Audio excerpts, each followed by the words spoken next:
Hey, it's Dan here again. Today what I'm planning on doing is an Italian beef. I'm going to do it in a slow cooker, but I'm going to show off my Coleman Max. I probably bought it 15 years ago or so. I haven't even pulled it out in about 5 years. It's real neat. I got it when me and the wife used to go camping, just the two of us.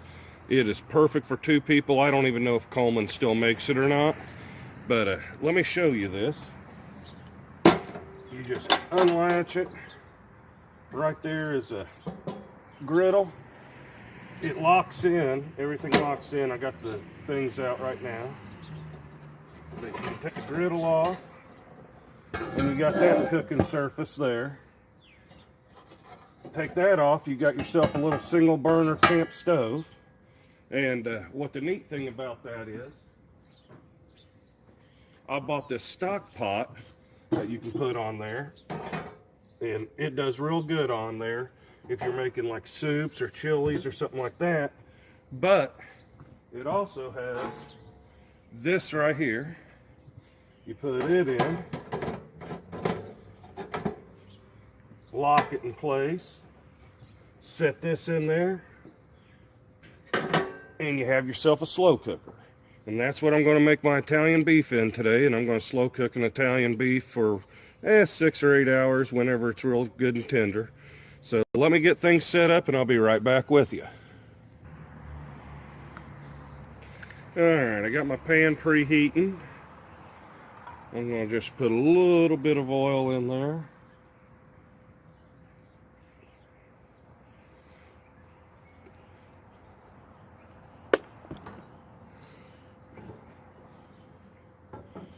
And then I've got myself 2 chuck roasts. They were 2.5 pounds a piece. I'm going to brown them up first before I put them in the crock pot. That'll give it a lot better flavor if you brown everything up first.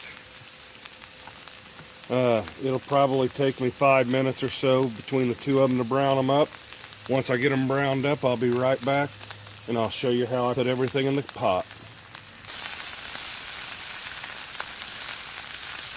The first one's almost done.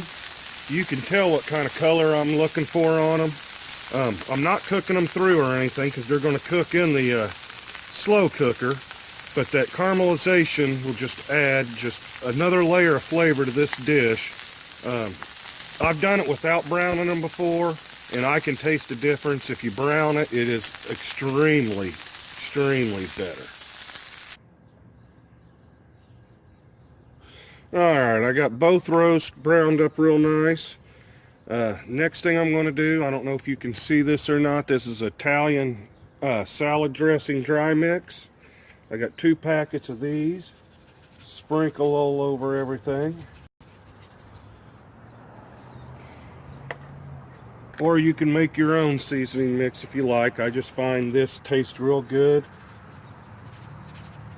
And it's easier prep for me. I got a 16-ounce jar of pepperoncinis. Juice and all. I don't drain any of the juice.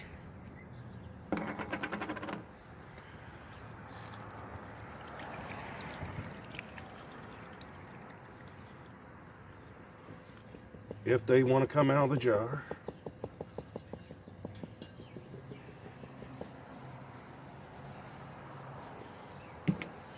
And then I got a 16-ounce jar of giardiniera. I'm using the mild. I know a lot of people like the hot, but I got a family to feed and a wife to sleep next to, so I can't light it up too hot or she'll make me sleep on the couch. So we'll put that in there.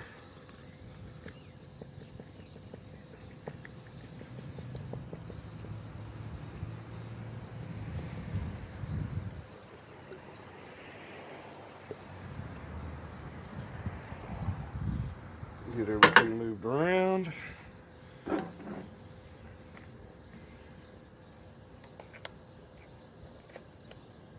And then I take beef broth. And because this is going to cook all day, I'll keep an eye on the liquid level. But we like a lot of dipping sauce, so I try make it, I don't know, about halfway up or so. This was a 32-ounce box. I probably used 16 ounces of it. And then I'll cover that and I'll let that go for about 6 hours. And then I'll shred it for fork. We'll get it all on sandwiches. I'll see you here in roughly 6 hours or so. Let me get this on.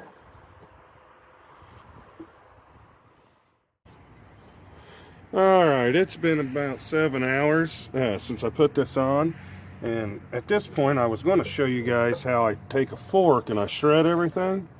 But after hour 4, I took my wooden spatula, started stirring it up, and this meat already started falling apart.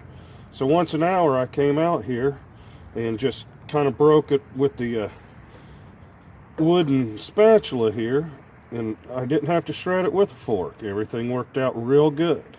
So I'm going to get this plated up. We're going to see how this tastes. I'd like to thank Mike at Everyday BBQ. It was one of his videos that inspired me to try to do this. I'll leave a link down there for him in my description. I got a roll right here with 2 slices of provolone on here. We're just going to grab a little bit of this meat with plenty of the juice.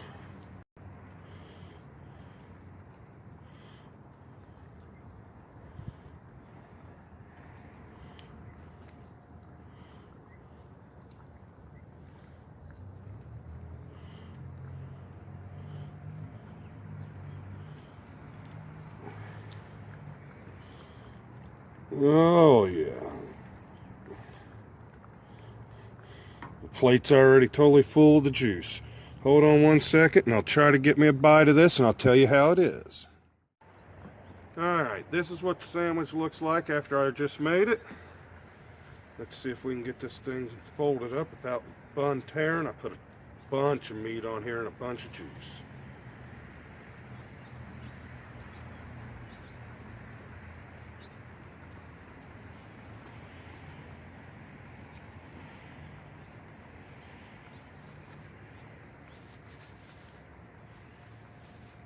Oh my, that is very good. If you guys ever have a chance to try making this, please do. This right here is one of my favorites that I've done in a long time. Well, if you guys like my video, please hit the like button, hit the subscribe button. Y'all have a blessed day. I'm going to go eat me some dinner.